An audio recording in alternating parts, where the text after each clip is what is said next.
To translate Chinese content on the REDnote application into English, you can use the following methods.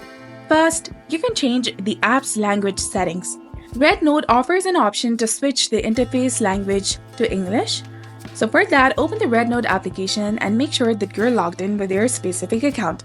Now tap on the menu icon in the top left corner of the screen, and from the menu that appears, tap on Settings from the bottom of the screen.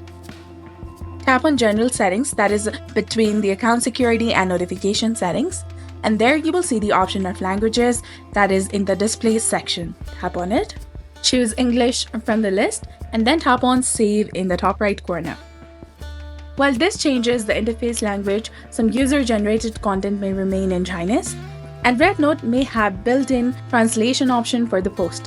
While viewing the post in Chinese, look for the Translate button in the post and tap the Translate option to convert the text into English. So this was all about it. If this feature isn't available, consider using a device built-in translation feature. So this was all about it. If you found this guide helpful, please like, share, and subscribe.